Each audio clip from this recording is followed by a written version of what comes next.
Hi hello welcome back to around the world of cricket. இன்னைக்கு around the world of கிரிக்கெட்டில் நம்ம பார்க்க போகிற விஷயம் என்னன்னா T20 வேர்ல்ட் கப்புக்கான ஒரு பில்டப் அப்படின்னு கூட பார்க்கலாம். நிறைய டீம்ஸ் வந்து அவங்களோட லைனப்ஸ் எப்படி இருக்க போகுது அப்படிங்கிறதோட ஃபைனல் ஐசிங்காக அந்த கேட்க எல்லா டீம்ஸுமே போட்டுட்ருக்காங்க. அந்த ஃபைனல் ஐசிங்கை வந்து ஒரு ப்ரிப்பரேஷனுக்கு ஒரு ஐசிங்காக போடுறதுக்கு இந்தியன் கிரிக்கெட் டீம் வந்து அதாவது வேர்ல்ட் கப்புக்கு விளாட போகிற டீம் வந்து கொஞ்சம் சீக்கிரமாக வந்து ப்ரிப்பரேஷன் ஸ்டார்ட் பண்ணியிருக்காங்க. யூஸ்வலாக இந்தியன் டீமுக்கு இந்த மாதிரி ப்ரிப்பரேஷன் டைம் அவ்வளோவா கிடைக்காது. ஏன்னா ஆன் த கோ இருந்துகிட்டே இருக்கும் டீம்ஸ், ரொம்ப டிஃபிகல்ட்டாக இருக்கும். பட் இந்த தடவை எல்லா டீம்ஸுமே பார்த்தீங்கன்னா சும்மா கும்முன்னு இருக்குங்க. சும்மா சொல்லக்கூடாது. இப்போ ரீசெண்டாக நடந்த பாகிஸ்தான் இங்கிலாந்து சீரீஸ்லாம் நான் last time around the world of கிரிக்கெட்டில் உங்ககிட்ட சொல்லியிருந்தேன். இந்த பாகிஸ்தான் இங்கிலாந்து சீரீஸ் வந்து பாகிஸ்தான் பின்னாடிலேருந்து வந்து லீடு எடுத்துட்டாங்க அப்படின்னு 5 மேட்ச் சீரீஸில் அந்த லீடெல்லாம் பெப்பரப்பா அப்படின்னு போகிற மாதிரி இங்கிலாந்து வந்து பயங்கரமாக திருப்பி 6th and 7th கேம் விளையாடி சீரீஸை thank you very much. And Pakistan பயங்கர ஹாஸ்பிட்டபிளாக இருந்திருக்காங்க, எனக்கு ரொம்ப பிடிச்சிருக்கு அப்படின்னு சொல்லிட்டு ஒரு fantastic கிரிக்கெட்டும் விளாண்டாங்க 6th and 7th T20 கேமில். ஃபேண்டாஸ்டிக் க்ரௌட்ஸு, ரொம்ப வெல் ரிசீவ்டு ஒரு காம்படிஷனாக இருந்தது பாகிஸ்தான் வர்சஸ் இங்கிலாந்து இந்த பைலேட்ரல் சீரீஸு. அதே மாதிரி இந்தியாவுக்கு வந்து 2 பைலேட்ரல் சீரீஸ் நடந்தது, சவுத் ஆஃப்ரிக்கா அண்ட் ஆஸ்திரேலியா ஜெயிச்சிட்டோம் நம்ம முன்னாடியே பார்த்தது. சவுத் ஆஃப்ரிக்கா பைலேட்ரல் சீரீஸ் வந்து ஏகப்பட்ட ரன்னை குவிச்சு எல்லா டீம்ஸும், அதாவது சவுத் ஆஃப்ரிக்கா வந்து மேட்ச்சுக்கு ஒரு 100 அப்படிங்கிற மாதிரி 2nd and 3rd T20 வந்து ஆளுக்கு ஒரு 100 அடிச்சாங்க. At the same time I think இந்தியாவுக்கும் நிறைய பாசிட்டிவ்ஸ் இருந்துன்னு நினைக்கிறேன். லாஸ்ட் கேம் வந்து என்டையர் பெஸ்ட் 11 ஃபீல் பண்ண முடியாமல், I mean obviously world cup preparation in mind வந்து கொஞ்சம் நிறைய காம்பினேஷன்ஸ் ட்ரை பண்ணோம் அப்படின்னு சொல்லிட்டு ராகுல் பாய் சொல்லியிருந்தாரு. பட் இன்னையோட காம்படிஷனுக்குள்ளே நம்ம T20 வேர்ல்ட் கப் ப்ரெப்புக்குள்ளே போகிறதுக்கு முன்னாடி ஒரு ஸ்மால் டச்சப் வந்து India south Africa ODI series. என்னடா கை கால் முளைச்சா மாதிரி இந்தியாவும் சவுத் ஆஃப்ரிக்கா ஒரு ODI சீரீஸ் ஆடுறாங்க, இது T20 சீசன்ரா அப்படின்னு நீங்கள் நினைக்கிறது என் காதில் கேட்குது. இன்ஃபேக்ட் நானும் அப்படி தான் நினச்சேன். பட் ஆனால் பார்த்தோன்னா இந்த ODI சீரீஸ் வந்து ரொம்ப any ODI series that happens இந்த 2023 வேர்ல்ட் கப்புக்கு வந்து ஒரு குவாலிஃபிகேஷனுக்கு பாயிண்ட்ஸுக்கு ரொம்ப க்ரூஷியல். ஸோ 2023 வேர்ல்ட் கப் நம்ம எல்லாருக்குமே தெரியும் இந்தியாவில் தான் நடக்க போகுது. பட் ஃபஸ்ட்டு ODI அதுக்கான ஃபஸ்ட்டு ODI ரொம்ப முக்கியமான ODI especially from south African side வந்து லக்னோவில் நடந்தது. ஏன்டா சவுத் ஆஃப்ரிக்கா ரொம்ப முக்கியம் அப்படின்னு யோசிக்கலாம் நீங்கள். இந்தியன் டீம் வந்து மெயின் ஸ்குவாடாக ஆஸ்திரேலியா காமிச்சு வேர்ல்ட் கப்புக்கு ப்ரிப்பேர் பண்ணுங்கடா அப்படின்னு சொல்லிட்டு இன்னொரு சைடை வச்சுட்டு விளையாடும் போது சவுத் ஆஃப்ரிக்காவும் அதையே பண்ணியிருக்கலாம். நீங்களாம் நினைக்கலாம் சவுத் ஆஃப்ரிக்கா வந்து அவங்ககிட்ட இல்லைன்னா, அவங்ககிட்டயும் நிறைய பிளேயர்ஸ் இருக்காங்க. பட் ஏன் அதை பண்ணலை அப்படின்னா, அவங்களுக்கு இந்த சீரீஸை ஜெயிக்கிறது, மேட்சை ஜெயிக்கிறது ரொம்ப இம்பார்ட்டண்ட்டு. ஏன்னா அந்த பாயிண்ட்ஸ் கிடச்சாதான் அவங்க குவாலிஃபிகேஷன் பட்டியலில் முன்னாடி போய் சேர்ந்து டைரக்ட் குவாலிஃபிகேஷன் வாங்க முடியும் வேர்ல்டு கப்புக்கு. எஸ் இட் இஸ், எனக்கே கொஞ்சம் கேட்கும்போது ஃபஸ்ட்டு ஷாக்கிங்காக இருந்தது. பட் அதுதான் truth of the championship points with respect to ODI cricket. But anyway அந்த மேட்ச்சில் என்ன நடந்தது, 50 ஓவர் கேமு 40 ஓவர் கேமாக ரெயினால் ரெடியூஸ் ஆச்சு. மோஸ்ட் இம்பார்ட்டன்ட் ஐ திங்க் யார் பார்த்துட்டு இருப்பாங்க இந்த கேம் அப்படின்னா, லக்னோ சூப்பர் ஜெயின்ஸை சேர்ந்து அந்த ஃப்ரான்ச்சைஸியும் அந்த டீம் மேனேஜ்மெண்ட்டும் அதை டெஃபினட்டாக க்ளோஸாக ஃபாலோ பண்ணுவாங்க.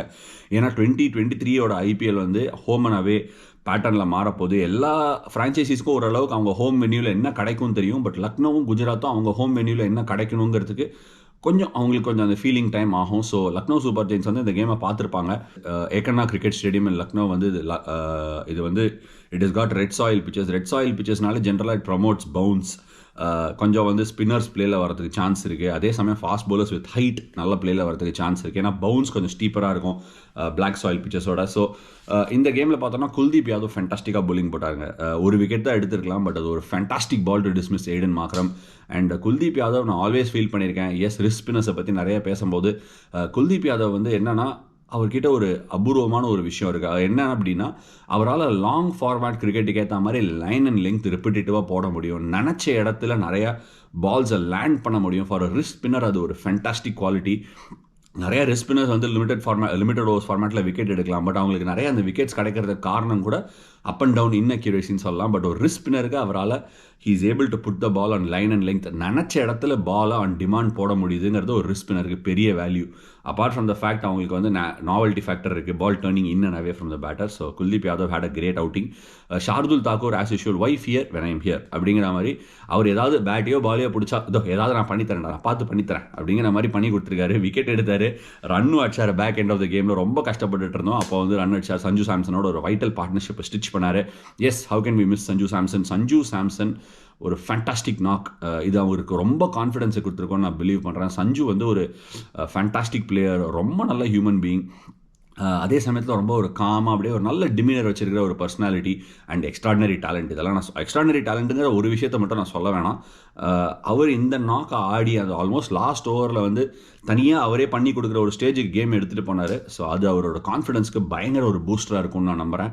Sanju Samson chapter 2.0 going on from here வந்து ரொம்ப நல்லா இருக்கும் and best wishes for him அப்படின்னு சொல்லிட்டு அடுத்தது வந்து பார்க்க போகிறது யாருன்னு பார்த்தீங்கன்னா கிளாசன் அண்ட் மில்லர். கிளாசன் வந்து அவர் ஆல்வேஸ் ஒரு பயங்கர எபிலிட்டி இருக்கிற ஒரு பிளேயராக தான் நான் ரேட் பண்ணியிருக்கேன். பட் லாஸ்ட் ஒரு 12 monthஸில் வந்து அவர் கொடுத்துருக்கிற இந்த இம்பேக்ட் நாக்ஸ், எஸ்பெஷலி இந்தியன் சாயிலில் கொடுத்துருக்கிற இம்பேக்ட் நாக்ஸ் வந்து பல பேரை திரும்பி பார்க்க வைக்கும்னு நான் நம்புகிறேன். அண்ட் கிளாசன் வந்து அதை எல்லாரும் சொல்லுவாங்க, நிறைய பேர்கிட்ட டேலண்ட் இருக்கும், பிளிஸ்டரிங் நாக்ஸ் ஆடுவாங்க. பட் அந்த கம்மிங் ஆஃப் ஏஜ், அந்த ஒரு கன்சிஸ்டண்ட்டாக அந்த நாக்கை ப்ரொடியூஸ் பண்ணி அதே சமயத்தில் மேட்சுக்கு அதை இம்பேக்டாக உருவாக்கி ஒரு ப்ரெஷரை கூட ஒரு மாதிரி ப்ரெஷரை வந்து நல்லா அப்சார்ப் பண்ணி அதை திருப்பி ட்ரான்ஸ்ஃபர் பண்ணுறது வந்து கொஞ்ச நாள் அமையும் ஒரு பிளேயருக்கு. அதை கண்டுபிடிச்சிப்பாங்க, அந்த ரிதம், அந்த பேட்டர்னை. ஸோ கிளாசன் அதை கண்டுபிடிச்சிருக்காருன்னு ஃபீல் பண்ணுறேன். லைக் வைஸ் மில்லரும் அதை வந்து அந்த பவர் ஃபினிஷஸ் கொடுக்கறத அவர் ஒரு வழக்கமாக வச்சுட்டே வராரு.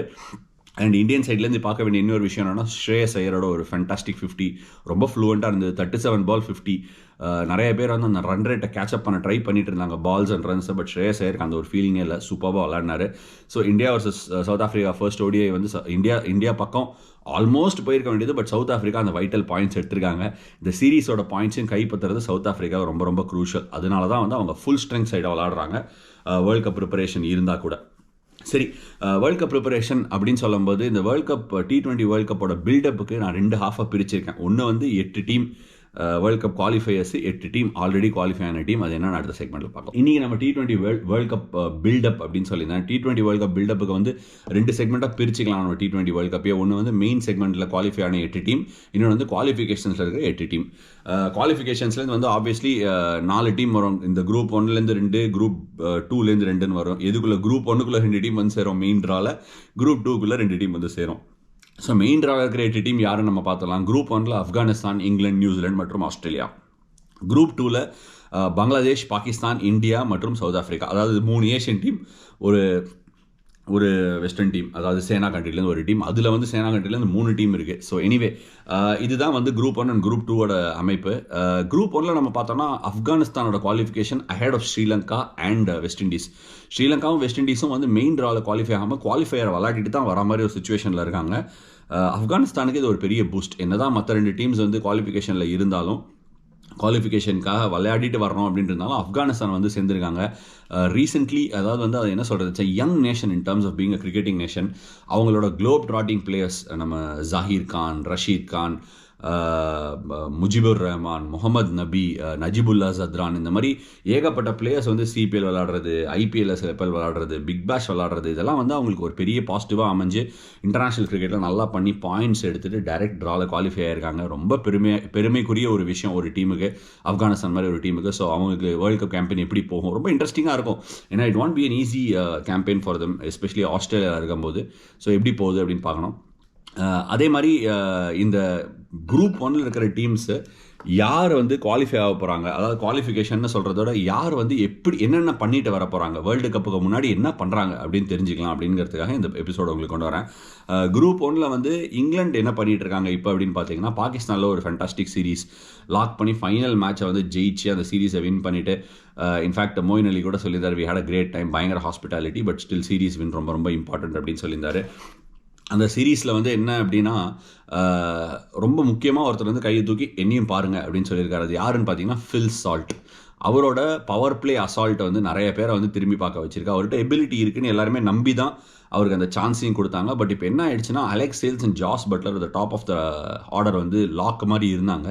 ஃபில் சால்ட் வந்து இப்போ என்ன பண்ணுவார் அப்படின்னு பார்த்துட்டு அவரா அலெக்ஸ் சேல்ஸா, இல்லை அவர் என்ன பண்ண போகிறாங்க அவரை வச்சு அப்படின்னா, மற்ற ஸ்லாட்ஸ்லாம் relatively locked. Ben Stokes at 4, Liam Livingstone, Moeen Ali அப்படின்னு ஃபுல்லாக மிடில் ஆர்டர் ஃபுல்லாக லாக்டாக இருக்குது, ஹாரி ப்ரூக்கு.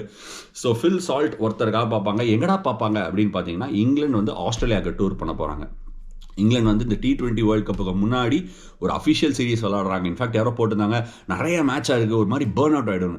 கிடையாது, நீங்கள் இப்போ FIFA வேர்ல்ட் கப்புக்குலாம் முன்னாடிலாம் கூட நிறைய பேர் விளாடுவாங்க இந்த மாதிரி வார்ம் அப்ஸ் மாதிரி. ஸோ லிட்ரலி இன்டர்நேஷ்னல் கிரிக்கெட்டை வந்து இன்டர்நேஷ்னல் கிரிக்கெட்டுங்கிற பேரில் வந்து இப்போ அது ஒரு வார்ம் அப் மேட்சாக அமையும் மோஸ்ட் டீம்ஸுக்கு. அவங்களோட ட்ரையல்ஸ் அண்ட் காம்பினேஷன்ஸ்க்கு எப்படி நடக்க போகுது அப்படிங்கிறது நெக்ஸ்ட் 2 வீக்ஸில் இல்லை லாஸ்ட் வீக்ஸும் சரி, நெக்ஸ்ட் 2 வீக்ஸ்லையும் சரி, யார் யார் எப்படி எப்படி விளாடணும், என்ன மாதிரி விளாடணும், என்னென்ன லேர்னிங்ஸ் இருக்குன்னு பார்த்துக்கிறதுக்காக யூஸ் பண்ணுவாங்க வர எல்லா மேட்சஸையுமே. சரி, இங்கிலாந்து இப்படி ஆஸ்திரேலியாவுக்கு வர போகிறாங்கன்னு சொல்லிட்டேன். இப்போ வேறு என்ன பண்ணிட்டு இருக்காங்க, ஆஸ்திரேலியா வெஸ்ட் இண்டீஸை கூப்பிட்டுருக்காங்க ஹோமுக்கு. வெஸ்ட் இண்டீஸ்க்கு குவாலிஃபையர்ஸ் இருக்குது, வெஸ்ட் இண்டீஸை பற்றி நம்ம பார்க்கலாம். பட் ஆஸ்திரேலியா வெஸ்ட் இண்டீஸை ஹோமுக்கு கூப்பிட்டுட்டு விளையாட்டுருக்காங்க. அந்த சீரீஸில் என்ன நடக்குது அப்படின்னு நீங்கள் பார்த்தீங்கன்னா, கைல் மயர்ஸோட அந்த ஃபஸ்ட்டு T20 ஒரு ஃபென்டாஸ்டிக் ஷாட், எல்லாரும் வாவ் அப்படின்னு பார்க்குற மாதிரி ஒரு ஷாட் ஒன்று அடித்தார். அந்த ஷாட் ஆப்வியஸ்லி பெரிய ஸ்கோர் ஒன்று அடிக்கல, வெஸ்ட் இண்டீஸ் ஒரு 150 கிட்ட அடித்தாங்க. பட் ஆஸ்திரேலியா வந்து ஸ்ட்ரகிள் பண்ணாங்க. மெட்ரிகான் ஸ்டேடியமில் நடந்தது. பிரிஸ்பனில் யூஸ்வலாக ஊலன் கபாலில் நடக்கும், பட் மெட்ரிகான் ஸ்டேடியம் கோல்ட் கோஸ்ட்டில் நடந்த இந்த மேட்ச்சு பால் ஸ்விங் ஆச்சு, சீம் ஆச்சு, ஸ்பின் ஆச்சு, எல்லாமே ஆச்சு. பட் ரொம்ப டிஃபிகல்ட்டாக இருந்தது ஆஸ்திரேலியாவுக்கு சேஸ். ஆல்மோஸ்ட் 70-60 ஃபார் 5 ஆகிட்டாங்க. அங்கேருந்து மேத்யூ வேடும் ஆரன் ஃபின்ச்சும் ஐஸ் பண்ணாங்க சேஸை. பட் வெஸ்ட் இண்டீஸ் தரப்பில் நிறைய பாசிட்டிவ்ஸ் இருந்து இந்த மேட்சை பொறுத்த வரைக்கும் பார்த்தீங்கன்னா, ஷெல்டன் கார்ட்டர் வந்து கொஞ்சம் அப் அண்ட் டவுனாக போட்டார், பட் விக்கெட் எடுத்தார். அல்ஜாரி ஜோசப் வந்து சும்மா கும்முன்னு போட்டார், ஃபாஸ்ட்டாக போட்டார். நிறைய பேர் வந்து ஆஸ்திரேலியன் காமெண்டேட்டர்ஸ்லாம் கூட பயங்கரமாக போகிறாரு அப்படிங்கிற மாதிரி பேசினாங்க. ஜென்ரலாக ஆஸ்திரேலியன் காமெண்டேட்டர்ஸ் இந்த ஊரில் காமெண்ட்ரி பண்ணுறவங்க இந்த ஊரில் வந்து போட்டால் தான் அவங்களுக்கு வந்து வந்திருக்காரியா கிரிக்கெட்டர் அப்படின்னே தெரியும். அதே மாதிரி அவங்களும் அதை பற்றி பேசினாங்க. செகண்ட் T20 அதை கண்டினியூ பண்ணி போய் அல்ஜாரி ஜோசப் ஒரு 3 for எடுத்தார். செகண்ட் T20 பார்த்தீங்கன்னா வார்னர் ரொம்ப நாளாக விளாடல, மேட்ச் கொஞ்சம் பிரேக்கில் இருந்தார். அவர் ஃபஸ்ட்டு T20 ரன் அடிக்கல, செகண்ட் T20 பாரு நான் இருக்கேன் அப்படிங்கிற மாதிரி ஒரு 75 அடிச்சார். சூப்பராக ஆனார், பயங்கர ஃப்ளூவெண்ட்டாக இருந்தது. ஃபின்ச் வந்து என்னவோ தெரியல கடைசி 2 T20 மிடில் ஆர்டரில் ஆடுறாரு. ஆல்ரெடி வந்து ஸ்மித் ஆட போகிறாரா, டேவிட் ஆட போகிறாரா, ஸ்டாயினிஸ் வந்தால் என்ன ஆகும், மிச்சல் மார்ஷ் வந்தால் என்ன ஆகும்னு பார்த்துட்டு இருக்கும்போது ஃபின்ச் வந்து மிடில் ஆர்டரில் ஆடி இருக்காரு. ஸோ என்ன பண்ண போகிறாங்கன்னு தெரியல.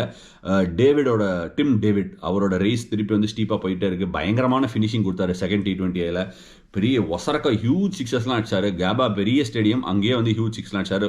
அப்புறம் ஸ்டார்க்கோட ரிட்டர்ன் செகண்ட் T20 வந்து ஒரு 4 for ரிட்டர்ன் பண்ணியிருக்காரு. அதில் ஒரு fantastic return catch on the run, ஒரு ஃபுல் டாஸை போட்டார் கைல் மேயர்ஸுக்கு. கைல் மேயர்ஸை திருப்பி அடித்தார், ஒரு ரிட்டர்ன் கேட்சை சூப்பராக பிடிச்சாரு ஸ்டாருக்கு. So Australia will be very happy with their lead up. அடுத்து நம்ம ஆஸ்திரேலியா வந்து இங்கிலாந்து என்ன பண்ணுறாங்கன்னு பார்த்துட்டோம். இப்போ நம்ம பார்க்க போகிறது வந்து அதே குரூப்பில் இருக்கிற ஆப்கானிஸ்தான் மற்றும் நியூசிலாந்து. ஆப்கானிஸ்தான் வந்து ரொம்ப பெருசாக கிரிக்கெட் விளையாடல, வந்து இங்கே வந்து ஆடுற வார்ம் அப் மேட்சஸ் தான் ஆஸ்திரேலியாவில். ஸோ அது எப்படி போகுது, அவங்களுக்கு எப்படி பண்ண போகுது அப்படிங்கிறது வேர்ல்டு கப் ஸ்டார்ட் ஆனோடனே தான் தெரியும். பட் வந்து நியூசிலாந்து அந்த அதர் ஹேண்ட் என்ன பண்ணுறாங்கன்னா, குரூப் பியில் இருக்கிற 2 டீமை கூப்பிட்டுட்டு, அதாவது குரூப் 2ல் இருக்கிற 2 டீமை கூப்பிட்டு வாங்க நம்மலாம் ட்ரை சீரிஸ் ஆடலாம் அப்படின்னு சொல்லி நியூசிலாண்டில் ட்ரை சீரிஸ் T20 நல்லா ஞாபகம் வச்சுக்கோங்க. Tri series T20 is back. அங்கே என்ன நடக்குதுன்னு அடுத்த செக்மெண்ட்டில் பார்ப்போம். Tri series T20 is back. என்ன ட்ரை சீரிஸ் யாரெல்லாம்டா விளாட்றாங்க அப்படின்னு நீங்கள் யோசிக்கலாம். பாகிஸ்தான் இங்கிலாண்டை பாகிஸ்தானில் ஹோஸ்ட் பண்ணிவிட்டு நியூசிலாண்டுக்கு போயிட்டு வா பங்களாதேஷ் நீ நியூசிலாந்து நம்ம 3 பேரை விளாட்லாம் அப்படின்னு சொல்லிட்டு ஒரு ட்ரை சீரிஸ் விளாட ஆரம்பிச்சிருக்காங்க. நியூசிலாண்டுக்கு இந்த ட்ரை சீரிஸ் வந்து ஒரு நியூசிலாண்டுக்குன்னு இல்லை, எல்லா டீம்ஸுக்குமே அவங்களோட காம்பினேஷன் எப்படி போகுது அப்படிங்கிறத பார்க்குறதுக்கு ரொம்ப இம்பார்ட்டண்ட்டாக இருக்கும்.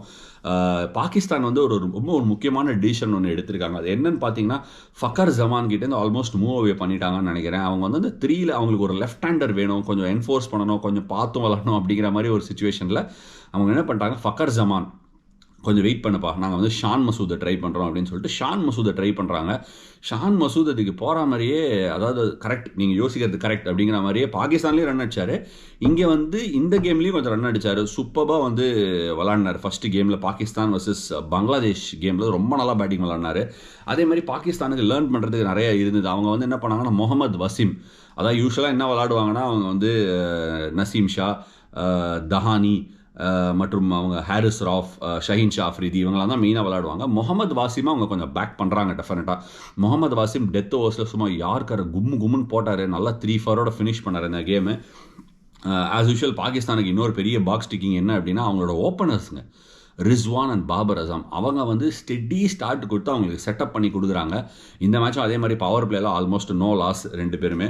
அண்ட் முகமது ரிஸ்வானோட ஃபார்ம் என்ன பண்ணுறாரு தெரில, ஏதோ வந்து வீட்டிலேருந்தே ஏதோ எடுத்துகிட்டு வர மாதிரி எல்லா மேட்சும் வந்து படுக்கையெல்லாம் போட்டு பேட்டிங் அங்கேயே சென்டர்லேயே உட்காந்து ஆடிட்டே இருக்காரு. இந்த மேட்சும் ஒரு 70 yard திருப்பி போட்டார் பேட்டிங்கில். எண்டு வரைக்கும் 19th 20th over வரைக்கும் விளாட்டார். ஸோ அது ஒரு ரொம்ப ஒரு இம்பார்ட்டன்ட் ஃபேக்டராக இருக்கும் பாகிஸ்தானுக்கு இந்த வேர்ல்டு கப் கேம்பெயினை பொறுத்த வரைக்கும். ஏன்னா அவங்களுக்கு வந்து அந்த ஆஸ்திரேலியாவை பொறுத்த வரைக்கும் ஹரிசான்டல் பேக் ஷாட்ஸ் ரொம்ப ரொம்ப க்ரூஷியல் நீங்கள் ரன் மேக்கிங். அண்ட் ரிஸ்வான் வந்து ஹரிசான்டல் பேட் ஷாட் ஸ்பின்னரை மட்டும் இல்லை ஃபாஸ்ட் பாலரையும் பியூட்டிஃபுல்லாக விளாட்றாரு அண்ட் எண்டு வரைக்கும் எடுத்துகிட்டு போகிறாரு. ப்ரெஷர்லாம் ரொம்ப வந்து எடுத்துக்காமல் பியூட்டிஃபுல்லாக அதை வந்து கூலாக எடுத்துகிட்டு போகிறாரு. ஸோ முகமது ரிஸ்வானோட ஃபார்ம் வந்து பாகிஸ்தானுக்கு ரொம்ப என்கரேஜிங்காக இருக்கும்னு நான் நினைக்கிறேன். அண்ட் இன்னொரு பக்கம் நம்ம பார்க்க வேண்டியது பங்களாதேஷ் ஆப்வியஸ்லி இந்த மேட்சை தோத்துட்டாங்க. இன்ஃபேக்ட் கம்ஃபர்டபுளாக தோத்துட்டாங்க. பாகிஸ்தான் ஈஸியாக ஜெயிச்சிட்டாங்க இந்த மேட்சை. பட் ஸ்டில் எண்டில் ஒரு ஸ்பார்க் ஒன்று கொடுத்தாரு பங்களாதேஷை சேர்ந்த யாசிர். யாசிர் அப்படின்னு நீங்கள் யோசிக்கலாம். பங்களாதேஷோட T20 டீமை நீங்கள் இப்போ எடுத்து பார்த்தீங்கன்னா எல்லாமே புதுசாக பயங்கர நியூ லுக்காக இருக்குது. முஷ்ஃபிகுர் ரஹீம் இல்லை. பட் இந்த கேமை பொறுத்த வரைக்கும் நீங்கள் பார்த்தீங்கன்னா அவங்க ட்ரை பண்ண விஷயங்கள்லாம் சிலது இருந்தது. பொதுவாக நீங்கள் பார்த்தீங்கன்னா ஒரு முஸ்தபிசுர் ரஹ்மான் தான் வந்து அவங்களுக்கு ஒரு க்ரூஷியல் ஃபேக்டராக இருப்பார் T20 போலிங்கை பொறுத்த வரைக்கும். ஷகிப் அல் ஹசன் தான் இருப்பார். பட் இவங்கெல்லாம் இல்லை. ஸோ அவங்க என்ன பண்ணியிருக்காங்கன்னா மெஹதி ஹசானை திருப்பி எடுத்துன்னு வந்திருக்காங்க. மெஹதி ஹசானை திருப்பி எடுத்துன்னு வந்தது வந்து போலிங்க்கு மட்டும் இல்லாமல் அவர் வந்து பேட்டிங்க்கு top of the order opening வந்து சபீர் ரஹ்மானும் மெஹதி ஹசானையும் வச்சு ட்ரை பண்ணியிருக்காங்க. அவங்களுக்கு அந்த மெஹதி ஹசானை மேலே ஓப்பனிங் ட்ரை பண்ணால் அது எக்ஸ்ட்ரா போலிங் ஆப்ஷன்ஸ் கொடுக்குதுன்னு ட்ரை பண்ணுறாங்களா, எதுக்காக ட்ரை பண்ணுறாங்கன்னு தெரியல. பட் அதே மாதிரி அவர் வந்து ஒரு சூப்பராக ஒரு 6 ரன் அடிச்சார். But didn't last for long. ஒரு 10 ரன் அடிச்சுட்டு அவுட் ஆயிட்டார். அந்த யாசிர் வந்து டெத்தில் வந்து வரிசையாக விக்கெட் விட்டாங்க பங்களாதேஷ். பட் ஸ்டில் டெத்தில் வந்து ரொம்ப ஒரு பியூட்டிஃபுல் பவர் ஹிட்டிங் கொடுத்தாரு. ஒரு 40 யார்டு அடித்தார். அண்ட் அது ரொம்ப என்கரேஜிங்காக இருந்திருக்கும் பங்களாதேஷுக்கு. பட் அவங்க என்ன ஸ்குவாட் எடுத்துகிட்டு வர போகிறாங்க, யார் விளாட போகிறாங்கிறது இப்போதைக்கு கிளியராக இல்லை. பட் நிறைய விஷயம் ட்ரை பண்ணுறாங்க. அந்த ட்ரை பண்ணுறதுல இன்னொரு விஷயம் ரொம்ப சக்ஸஸ்ஃபுல்லாக போயிருக்கு. என்னென்னு பார்த்தீங்கன்னா டஸ்கின் அஹமதோட ஃபார்ம். பொதுவாக அவங்களோட போலிங்னு பார்த்தீங்கன்னா அது centre around Shakib and Mustafizur. But அங்கேருந்து கொஞ்சம் எக்ஸ்டெண்ட் ஆகி பட் டஸ்கின் ரொம்ப நல்லா போட்டார். முஸ்தபிசுர் கொஞ்சம் கஷ்டப்பட்டு இருக்காரு. பட் டஸ்கின் ஒரு ரொம்ப நல்லா ஸ்பெல் போட்டார் அந்த கேமு. 4 overs 2 for 25. ஸோ பங்களாதேஷுக்கு வந்து 1-2 பாசிட்டிவ்ஸ் இருந்தாலும் பாகிஸ்தானுக்கு லார்ஜ்லி நிறைய பாசிட்டிவ்ஸ் இருந்தது இந்த கேம்லேருந்து. நியூசிலாண்டை வந்து இந்த 2 டீம்ஸோடு ஆடும்போது இன்னும் ஃபர்தராக தெரியும் நியூசிலாந்து எங்கே இருக்காங்க, மற்ற டீம்ஸ் எங்கே இருக்காங்கன்னு. ஸோ இந்த ஒரு ட்ரை சீரீஸ் வந்து பாகிஸ்தான் அண்ட் பங்களாதேஷை பொறுத்த வரைக்கும் ஆஸ்திரேலியாவிலேருந்து கிட்டக்க இருக்கிற நியூசிலாண்டில் விளையாடுறதுனால அக்ளிமேட்டைசேஷனுக்கும் சரி விக்கெட்ஸுக்கும் சரி ஓரளவுக்கு சிமிலாரிட்டிஸ் இருக்கும். நியூசிலாண்டை பொறுத்த வரைக்கும் நம்ம எங்கே நிற்கிறோம், நம்ம என்ன காம்பினேஷன் விளாடணும், ஒரு ஏஷியன் டீமை சந்திக்கிறோம் குரூப் 1ல், மற்றும் இந்த 2 டீம் பவர் ஹவுஸஸை சந்திக்கிறோம் இங்கிலாந்து அண்ட் ஆஸ்திரேலியா, நம்ம என்ன மாதிரி காம்பினேஷன்ஸை ட்வீட் பண்ணலாம் அப்படிங்கிறது இந்த ட்ரை சீரீஸ்லேருந்து அவங்களுக்கு தெரிஞ்சுப்பாங்க. So that is that. And இன்னொரு பக்கத்தில் நடந்துட்டு இருக்கிற ஒரு விஷயத்தை வந்து உங்ககிட்ட கொண்டு வரேன். அது என்ன அப்படின்னு பார்த்தீங்கன்னா குவாலிஃபயர். அங்கே என்ன செய்தி, யாரெல்லாம் விளாட்றாங்கன்னு பார்த்துக்கலாம். சரி, world cup qualifiers. Asia cup champions Sri Lanka main ட்ராவில் குவாலிஃபை ஆகாமல் அவங்க வந்து குவாலிஃபை ஆகிறது போகிறது வந்து குவாலிஃபயர்ஸை விளையாடிட்டு தான் அவங்க குவாலிஃபை ஆகணும். அதே சுச்சுவேஷன் தான் வெஸ்ட் இண்டீஸுக்கும். நம்ம பார்க்க வேண்டிய 2 பெரிய டீம் வந்து வெஸ்ட் இண்டீஸ் அண்ட் ஸ்ரீலங்கா தான் குவாலிஃபயர்ஸில். குவாலிஃபயர்ஸ் வந்து 16th அக்டோபர்லேருந்து ஸ்டார்ட் ஆகுது. அதுக்கு முன்னாடியே ஸ்ரீலங்காவுக்கு வந்து அதாவது நம்ம பார்த்த 8 டீம் மெயின் ட்ராவில் அவங்க எல்லாருக்கும் ஒரு மாதிரி லீட் அப் வார்ம் அப் மேட்சஸ் மாதிரி நடந்திருக்கு, ஆல்ரெடி விளையாடிருக்காங்க. பட் ஸ்ரீலங்காவை பொறுத்த வரைக்கும் அவங்க அக்டோபர் 16th விளாட போகிற இந்த குவாலிஃபயர்ஸ்க்கு 2-3 ப்ராக்டிஸ் மேட்ச் விளாடுறாங்க. அதுக்கு முன்னாடி 2 மேட்ச் விளாடுறாங்க to be precise. But qualifiers group A, group B. Group ஏல யாரெல்லாம் பார்த்தீங்கன்னா நெதர்லாண்ட்ஸ், ஸ்ரீலங்கா, UAE மற்றும் நமீபியா. குரூப் பியில் யாரெல்லாம் பார்த்தீங்கன்னா அயர்லாந்து, வெஸ்ட் இண்டீஸ், ஸ்காட்லாந்து மற்றும் ஜிம்பாப்வே. ரொம்ப இன்ட்ரெஸ்டிங்காக இருக்க போகுது இந்த குரூப் பி இந்த குவாலிஃபயர்ஸ். குரூப் ஏ இந்த குவாலிஃபயர்ஸ் லுக் ப்ரிட்டி சார்ட்டட். அதாவது குரூப் ஏல எனக்கு தெரிஞ்சு வந்து ஸ்ரீலங்கா குவாலிஃபை ஆகிடுவாங்க 100%. பட் அந்த செகண்ட் டீமுக்கு மேபி ஒரு ரேஸ் இருக்கலாம். ஏன்னா லாஸ்ட் டைம் வந்து நமீபியா வந்து குவாலிஃபை ஆகி வந்தாங்க. பட் ஆஸ்திரேலியாவில் நடக்க போகிற இந்த கேம் இந்த பர்டிகுலர் வேர்ல்ட் கப்புக்கு நெதர்லாண்ட்ஸில் கொஞ்சம் ஒரு அவங்ககிட்ட ஒரு எக்ஸ் ஃபேக்டர் இருக்கோ அப்படின்னு நான் ஃபீல் பண்ணுறேன். ஏன்னா டாம் கூப்பர் இருக்காரு, அதுக்கப்புறமா வந்து அவங்ககிட்ட 2-3 ஃபாஸ்ட் பவுலர்ஸ் இருக்காங்க, லீடா அப்படின்னு ஒருத்தர் இருக்காரு. அவங்களும் கொஞ்சம் மேட்சஸ் ஆடி இருக்காங்க, பாகிஸ்தானோடலாம் கூட ரீசெண்டாக மேட்ச் விளாண்டாங்க. ஸோ நெதர்லாண்ட்ஸ் தான் இல்லை நமீபியாவா அப்படிங்கிறது தான் செகண்ட் பொசிஷனுக்கு ஒரு காம்படிஷனாக இருக்கும். ஸ்ரீலங்கா குவாலிஃபை ஆடுவாங்க, அதில் சந்தேகமே கிடையாது. குரூப் பியில் வந்து கொஞ்சம் டைட்டாக இருக்குங்க race. Ideally west Indies qualify ஆகிடுவாங்க, அவங்ககிட்ட பவர் நிறையா இருக்குது, போலிங்கில் ஸ்பீட் இருக்குது. ஸோ வெஸ்ட் இண்டீஸ் குவாலிஃபை ஆகிடுவாங்க. குரூப் பியில் செகண்ட் ஸ்பாட்டுக்கு என்ன சண்டை செம்மையாக நடக்க போகுது. ஜிம்பாப்வே ரீசனபிள் ஃபார்மில் இருக்காங்க. ஆஸ்திரேலியாவுக்கு ரீசெண்டாக வந்து ஆஸ்திரேலியாவை ஒரு கேமில் அப்செட் பண்ணாங்க. அதே மாதிரி அயர்லாண்டு வந்து நல்ல டீம் வச்சுருக்காங்க. அயர்லாண்டு டீமுக்கு ஒன்றும் குறைச்சலே இல்லை, செம்ம டீம் வச்சுருக்காங்க. ஃபாஸ்ட் போலிங்கும் வச்சுருக்காங்க, ஃபாஸ்ட் போலிங் அடிக்கிறதுக்கு பேட்டிங்கும் வச்சுருக்காங்க. ஸ்காட்லாண்டும் நல்ல சைடு வச்சுருக்காங்க. அந்த செகண்ட் குவாலிஃபையர் எப்படி இருக்க போகுது குரூப் பியில் அப்படிங்கிறது வந்து ரொம்ப டைட்டாக இருக்கும் ஒரு ரேஸு. வேறஸ் குரூப் ஏல second qualifier between Namibia and Netherlands. என்னோட பிக் வந்து நெதர்லாண்ட்ஸு. ஸோ ஃபைனலாக டீம் எப்படி அமையும் அப்படின்னு நான் நினைக்கிறேன் அப்படின்னா குரூப் ஏலேருந்து ஸ்ரீலங்காவும் நெதர்லாண்ட்ஸும் குவாலிஃபை ஆகி குரூப் பிலேருந்து வெஸ்ட் இண்டீஸும் அயர்லாண்டும் குவாலிஃபை ஆகிடுவாங்க அப்படின்னு நான் நினைக்கிறேன். ஸோ இந்தியாவுக்கு வந்து நம்மளோட குரூப்பில் வந்து சேர போகிற டீம் ஐடியலி பார்த்தீங்கன்னா வெஸ்ட் இண்டீஸ், மற்றும் அந்த குரூப் ஏலேருந்து வந்து ஒரு நெதர்லாண்ட்ஸ் வந்து குவாலிஃபை ஆவாங்கன்னு நினைக்கிறேன். ஸோ இந்தியாவுக்கு வந்து கூட சேர்ற டீம் வெஸ்ட் இண்டீஸ் அண்ட் நெதர்லாண்ட்ஸாக இருக்கும் அப்படிங்கிறது என்னோட கெஸ்ஸு. ஸோ அதுதான் வேர்ல்ட் கப் குவாலிஃபையர்ஸோட சுச்சுவேஷன். நீங்கள் வந்து before you get into the world cup நான் சொன்ன இந்த world cup qualifiers group A and group B qualifications கரெக்டாக இல்லை உங்களுக்கு வேறு ஏதாவது தோணுதா? நெதர்லாண்ட்ஸ் குவாலிஃபை ஆகிறது கரெக்டாக. எனக்கு தெரிஞ்சு வெஸ்ட் இண்டீஸும் ஸ்ரீலங்காவும் நீங்களும் ஒத்துப்பீங்க. பட் என்னோட அடுத்த 2 டீம் வந்து அயர்லாந்து அண்ட் நெதர்லாண்ட்ஸ்னு சொல்லியிருக்கேன். அயர்லாந்து கூட நீங்கள் ஒத்துப்பீங்கன்னு நினைக்கிறேன். பட் அந்த நெதர்லாண்ட்ஸுங்கிற அந்த குவாலிஃபிகேஷன் சினாரியோ கரெக்டாக இருக்குமா, நீங்கள் என்ன நினைக்கிறீங்க அப்படிங்கிறத காமெண்ட் செக்ஷனில் சொல்லுங்கள். So that's a wrap on today's episode of around the world of cricket. But before that இன்னைக்கு final segment, before I wrap up the around the world of cricket episode. அந்த ஃபைனல் செக்மெண்ட் அவங்க எல்லாருக்குமே நீங்கள் யோசிச்சுட்டு இருக்கிற episode தான். Correct, யோசிச்சுட்டு இருக்கிற அந்த செக்மெண்ட் தான் இட் இஸ் பிளேயர் வாட்ச். இன்றைக்கி பிளேயர் வாட்சில் நான் 3 பிளேயர் பிக் பண்ணியிருக்கேன். ஒரு பிளேயர் வந்து நீங்கள் வந்து அந்த பிளேயரை வந்து யார் என்ன எதுன்னு தெரிஞ்சுக்கங்க. போயிட்டு அந்த பிளேயரை சொன்னதுக்கப்புறம் என்ன பண்ணியிருக்காரு ஆஃப் லேட் ரீசெண்ட் பாஸ்ட்டில் என்ன பண்ணியிருக்காரு அப்படின்னு சொல்லி அவரோட வீடியோஸ்லாம் நீங்கள் போய் பார்க்கலாம். அது yes, that player is Tom Cooper. யாரா டாம் கூப்பர்? டாம் கூப்பர் வந்து பிக் பேஷ் ஆஸ்திரேலியாவில் நிறையா விளையாடிருக்காரு. ஆஸ்திரேலியாவை சேர்ந்தவர். நாங்கள் 2008-9 வரும்போது அப்போவே வந்து டாம் கூப்பர் ஆஸ்திரேலியன் ஏ சைடில் பயங்கரமாக பர்ஃபார்ம் பண்ணார். எங்களோட ஆஸ்திரேலியாவுக்கு ஃபியூச்சரில் போய் பெரிய பிளேயராக இருப்பாருன்னு நானே அந்த டைமில் நம்பியிருக்கேன். But didn't quite so happen. அவர் வந்து இப்போ நெதர்லாண்ட்ஸில் விளையாடுறாரு. நெதர்லாண்ட்ஸுக்கு ரன்னா குவிக்கிறாரு டாம் கூப்பர். அட் நம்பர் 3 விளையாடுறாரு நெதர்லாண்ட்ஸுக்கு. ஸோ அவர் யார் என்ன எதுன்னு போய் பாருங்கள். அண்ட் செகண்ட் பிளேயர் அந்த பிளேயர் வாட்ச் லிஸ்ட் வந்து யாருன்னு பார்த்தீங்கன்னா ஃபில் சால்ட். ரீசெண்டாக நடந்த பாகிஸ்தான் வர்சஸ் இங்கிலாந்து சீரீஸில் பயங்கரமாக ஆடி செம்ம ஸ்ட்ரைக் ரேட்டில் விளையாடி பின்னி பெடல் எடுத்திருக்காரு. இன்ஃபேக்ட் இங்கிலாந்து வேர்ல்ட் கப் பிளேஸுக்கு ஒரு ஸ்லைட் புஷ் கொடுத்துருக்காரு அப்படின்னு நிறைய பேர் ஃபீல் பண்ணுறாங்க. பட் ரொம்ப கஷ்டமாக இருக்கும். ஏன்னா இங்கிலாந்து வந்து ஒரு கடப்பார சைடு. அந்த சைடில் இவர் வந்து எப்படி இப்போ நுழைவார் அப்படி டாப் ஆஃப் தி ஆர்டரில் அப்படிங்கிறது தெரியல. ஏன்னா ஜாஸ் பட்லர் வேறு திரும்பி வந்துருவார். அண்ட் ஃபைனல் பிளே அவர் வந்து இந்த சீரீஸ் ஆட போகிறாரு. இங்கிலாந்து வர்சஸ் ஆஸ்திரேலியா சீரீஸை டெஃபினட்டாக விளையாடுவார்னு நினைக்கிறேன்.